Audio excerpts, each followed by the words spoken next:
Hello students, I am अनुराग। आज जो हम टॉपिक कर रहे हैं ये डेप्रिसिएशन का क्वेश्चन नंबर 3 है, एग्जाम्पल नंबर 3 है। ये डीके गोयल बुक का है। इसमें एक लाइन चार्ट जो है वो आपको बनाना पड़ेगा। ये लाइन डायग्राम से इसको पढ़ना थोड़ा आसान हो जाता है। तो कहता है ऑन 1 अप्रैल 2009 आपने 1 अप्रैल 2009 को एक एसेट परचेज की है और ये एसेट आपने परचेज की है 50,000 की। On July 1 2012 the furniture was sold for 20,000, है ना। तो ये 31 मार्च 2010 आया, ये 11 आया, ये 12 आया और यहाँ 1 जुलाई 2012 को आपने ये वाली एसेट यहाँ लाके बेच दी। कितने की बेची? 20,000 की बेची है। और इस पे जो डेप्रिसिएशन लगता है वो 10% ओरिजिनल कॉस्ट पे लगता है, यानी स्ट्रेट लाइन मेथड है। ये अपन को ध्यान रखना है, ठीक है।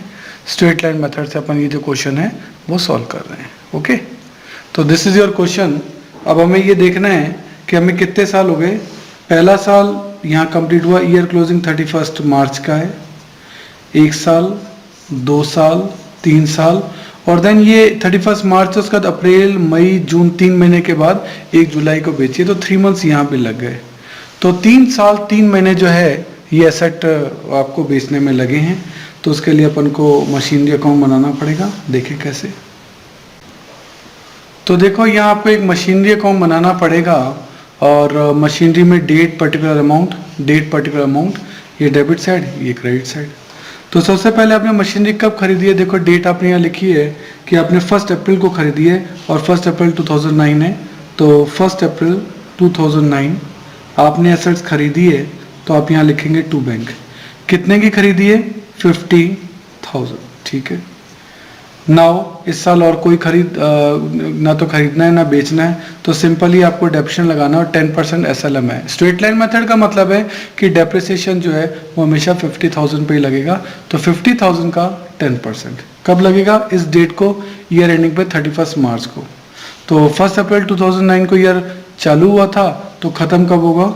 31 मार्च 2010। आप डेप्रिसिएशन लगाएंगे 50,000 का 10%, दैट इज 5,000, ठीक है।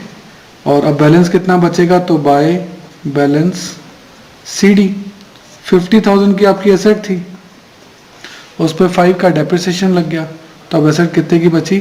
45 की। इससे दोनों साइड्स का टोटल इक्वल आ गया। ये लो जी, पहला साल का मशीनरी अकाउंट हो गया। ये पहला साल जो है ये वाला कंप्लीट हो गया। अभी दूसरा और तीसरा साल पहले कंप्लीट कर लें, फिर आगे की बात देखेंगे। तो चलिए देखते हैं।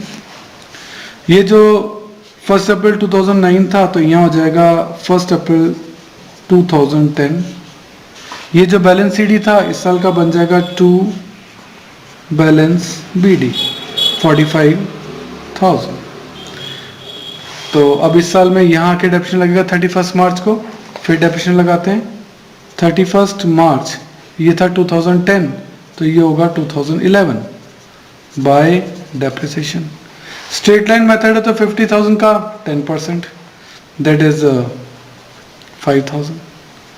फिर 31 मार्च को बैलेंस कितना बचेगा वो देखते हैं।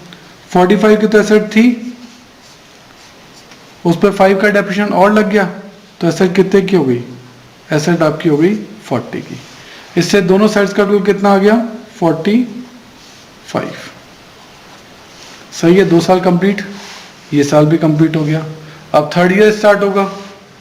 ये 1 अप्रैल 2009 था, ये 10 है, ये 1 अप्रैल 2011 होगा।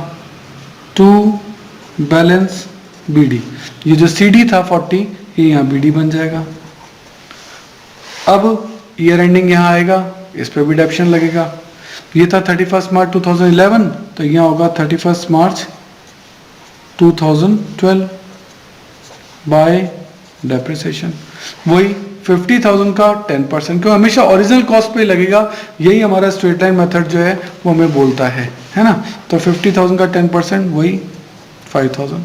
डेप्रिसिएशन हमेशा देख लो 5000 5000 5000 इक्वल चल रहा है। तो इसी डेट पर जो बैलेंस सीडी होगा वो क्या होगा वो भी देख लें। 40 पे में से 5 गया तो कितना बचा 35। इससे दोनों साइड से क्या हो जाएंगी इक्वल हो जाएंगी 40। अब ये 1 अप्रैल 2011 था तो यहाँ क्या होगा 1 अप्रैल 2012। ये जो बैलेंस सीडी था ये क्या बन जाएगा बैलेंस बीडी।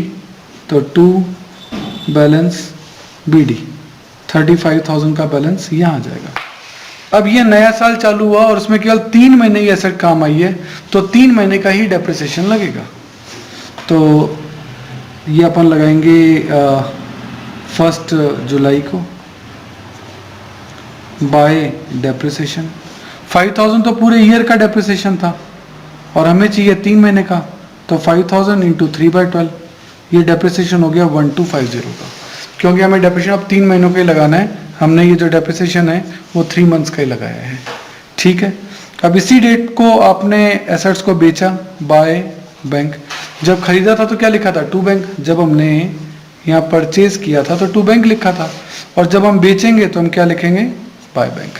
कितने में बेचा यहाँ लिखा कि हमने 1 जुलाई को 20,000 में बेच दिया तो बाय बैंक 20,000। अब हमें देखना पड़ेगा कि ये एसेट अब कितने की बची है और इसकी वैल्यू कितनी है। तो इस साल के शुरू में ये एसेट जो थी वो आपकी थी 35 की और 35 की एसेट पर आपने 1250 का डेप्रिसिएशन लगा दिया। तो अब ये एसेट कितने की बच गई 33,750 की। ठीक है। और इस एसेट को आपने कितने में बेचा 20 में। तो 33,750 की चीज 20 में बेची तो कम में बेची। कम में कितने कम में 13,750 और ये जो कम में बेची ये आपके लिए क्या है लॉस। तो इस वर्किंग नोट का आपको नाम देना पड़ेगा क्या कैलकुलेशन ऑफ लॉस कि हमने लॉस कैसे कैलकुलेट किया ये नाम देना पड़ेगा। 13,750 का लॉस हुआ। 35 की चीज थी उस पर 3 महीने का आपका डेप्रिसिएशन लग गया तब उसकी बुक वैल्यू जो है वो क्या है 33,750 और 33,750 की चीज आपने 20 में बेच दी तो 13,750 का आपको क्या हो गया लॉस हो गया। तो आप इसी डेट को यहाँ लिखोगे क्या by statement of P&L this is loss और ये लॉस है 13,750 का। इससे ये दोनों साइड्स जो हैं वो आपकी बराबर आ जाएंगी 35,000 35,000। सो देख लें एक बार वापस से कि 35 की एसेट थी यहाँ देखो 35 की इस पर 3 महीने का डेप्शन लगा। 3 महीने का डेप्शन कितना होता है 1250 तो ये अपन ने 1250 लेस कर दिया तो चीज बची 33,750 की और 33,750 की चीज आपने 20 में बेची यानी कम में बेची तो आपको लॉस हो गया 13,750 का और ये लॉस आपका यहाँ आ गया। इस तरीके से ये आपका मशीनरी अकाउंट जो है वो बनेगा। ये वाला चार्ट बनाना कंपलसरी नहीं है ना, ये तो आपकी चॉइस पर है या रफ में आप बना लेना। बाकी जो मेन आंसर है वो ये वाला आपका मशीनरी अकाउंट है। Okay, thank you.